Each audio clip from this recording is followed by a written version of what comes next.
झांसी दौरे पर आए भाजपा के दिग्गज नेताओं ने झांसी में हुंकार भरी और आगामी लोकसभा चुनाव में फिर से मोदी सरकार बनाए जाने की झांसी ललितपुर की जनता से अपील भी की। इसके साथ ही मोदी सरकार के 9 साल में किए गए कार्यों को जनता के सामने रखा गया। झांसी के मुक्ताकाशी मंच पर आयोजित हुई विशाल जनसभा में कैबिनेट मंत्री बेबी रानी मौर्य, मनोज तिवारी, साक्षी महाराज और बाबूलाल निषाद ने झांसी की जनता को संबोधित किया। इस दौरान उन्होंने विपक्ष पर जमकर हल्ला बोला। सभी दिग्गज नेताओं द्वारा अपने अपने अंदाज में जनता से संवाद किया और फिर से आगामी लोकसभा चुनाव में भाजपा सरकार बनाए जाने के लिए झांसी ललितपुर की जनता से अपील भी की। इस दौरान मनोज तिवारी द्वारा अपने गीत के माध्यम से अपना उद्बोधन किया। वहीं साक्षी महाराज ने कहा कि अखिलेश यादव को मोदी सरकार के 9 साल के कार्य दिखाई नहीं दे रहे हैं। उनकी स्थिति ऐसी हो गई है जैसे सूर्य निकलता है और उल्लू को नजर नहीं आता। इस मौके पर क्षेत्रीय सांसद अनुराग शर्मा, महापौर बिहारी लाल आर्या द्वारा मुख्य अतिथियों को पुष्प गुच्छ देकर सम्मानित भी किया गया। प्रति जो भाव है वो तो हमारे मन में क्या कहूं। हम लोग जब बहुत छोटे थे तभी से पढ़ते थे कि बूंदे ले हर बोलों के मुंह, हमने सुनी कहानी थी खूब लड़ी मर्दानी, वो तो झांसी वाली रानी। जब कभी बागेश्वर बाबा दर्शन करने जाते तो ये रास्ता से जाते। आजकल मेरे भैया लोग, दीदी लोग, भारत के इतिहास में ये 9 साल बहुत खास है। कल मैं देख रहा था अमेरिका की एक सिंगर, वो जन गण मन गा रही थी। मेरी मिली बेन बहुत बड़ी सुपरस्टार है, उसके फॉलोअर 26 मिलियन फॉलोअर है उसके। और जब वो जन गण मन गा के जैसे ही समाप्त किया, मोदी जी ने उनको ऐसे दूर से नमस्ते किया। वहां से चलती है वो सिंगर और आकर के मोदी जी के पैर छू लेती है।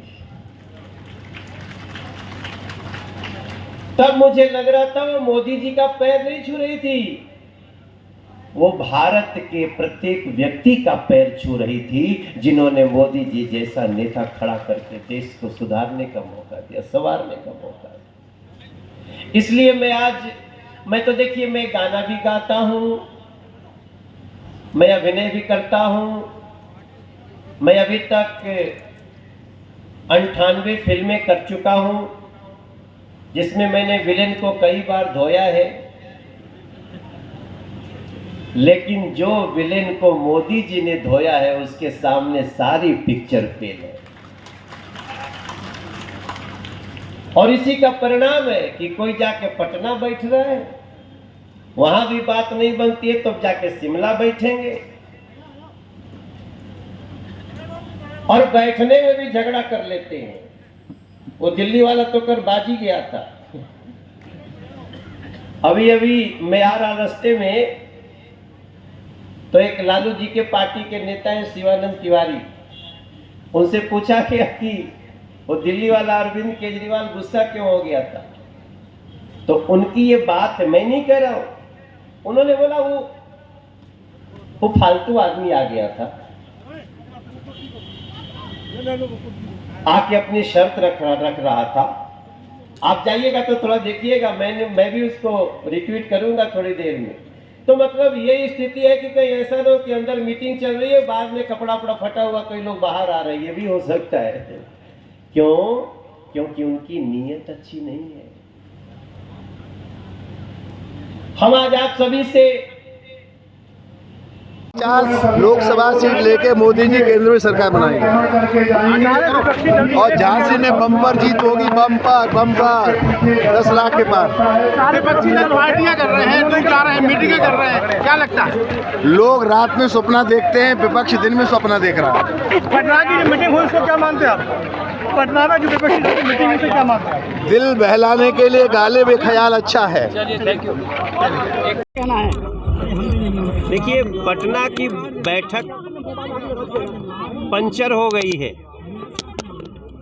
अरविंद केजरीवाल को जो भाषा बोला है शिवानंद तिवारी जी ने कि अरविंद को किसी ने नोटिस तक नहीं किया, अरविंद तानाशाही दिखा रहा था और वो जाता है तो जाने दीजिए, यहाँ तक बोल दिया गोली मारिए। अब आप सोचिए कि इतने लोगों की बैठक में एक नेता को, जो मुख्यमंत्री है, उसको उसी सभा के एक नेता ने कहा इसको गोली मारिए, इसको हटाइए यहाँ से।